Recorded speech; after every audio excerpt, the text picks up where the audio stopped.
যদি কখনো দেখেন দুনিয়া আপনাকে ভাঙতে চাচ্ছে, নামাতে চাচ্ছে, ধ্বংস করতে চাচ্ছে, আপনি রবের উপর তাওয়াক্কুল করে নবীর প্রেম ভালোবাসা নিয়ে একটু ধৈর্য ধরে সময়ের অপেক্ষা করবেন, সময়ের অপেক্ষা করবেন, রবের হুকুম আসা পর্যন্ত সময়ের অপেক্ষা করবেন।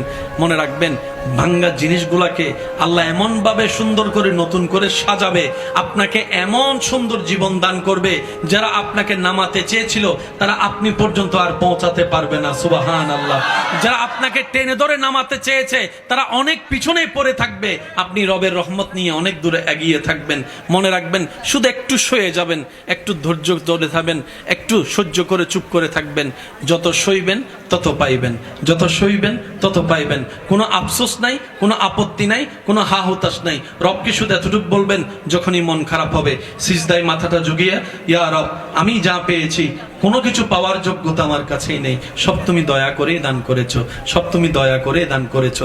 একটা জিনিস পাওয়ার যোগ্যতা আমার নাই, এই চোখ পাওয়ার মতো যোগ্যতা আমার কাছে নেই, এই কান শোনার মতো কান আমার কাছে নাই। আল্লাহ, কোনো কিছুরই পাওয়ার যোগ্যতা নাই, তুমি দয়া করে দেখার জন্য দুইটা চোখ দিয়েছো, তোমার দরবারে শুকরিয়া।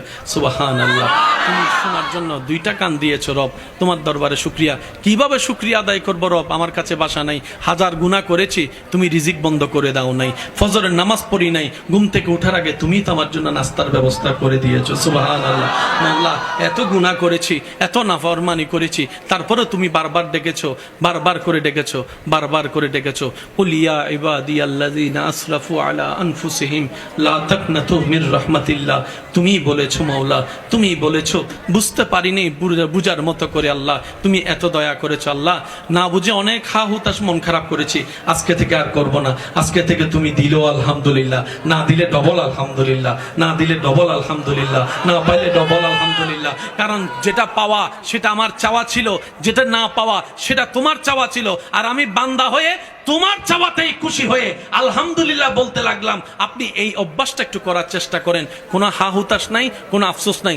আলহামদুলিল্লাহ, আলহামদুলিল্লাহ, আলহামদুলিল্লাহ, আলহামদুলিল্লাহ। এবার রব্বুল আলামিন আপনার এই আলহামদুলিল্লাহ যদি রবের দরবারে একবার কবুল হয়ে যায়, লা ইন শাকারতুম লা আযীদান্নাকুম আয়াত আপনার উপর চলে আসবে নিয়ামত হয়ে। বলেন না সুবহানাল্লাহ। বড় ভাই বড় যারা আছেন, ছোটদেরকে বুকে টেনে নেন। ছোটরা যারা আছেন, সব রাগ অভিমান ভুলে বড় ভাইকে পিছন থেকে জড়ায় ধরা শুরু করেন। কারণ যেই কারণে, যে কথার কারণে, যে বিষয়ের কারণে আজকে নিজের মায়ের পেটের ভাই বোনদের মধ্যে দ্বিধাদ্বন্দ্ব, এর মধ্যে 80% শয়তানের হাত আছে না নাই? ছোট কথাকেও বড় হিসাবে আপনার সামনে তুলে ধরেছে। আবার কিছু কিছু মানুষ ওয়াসওয়াসিল খান্নাস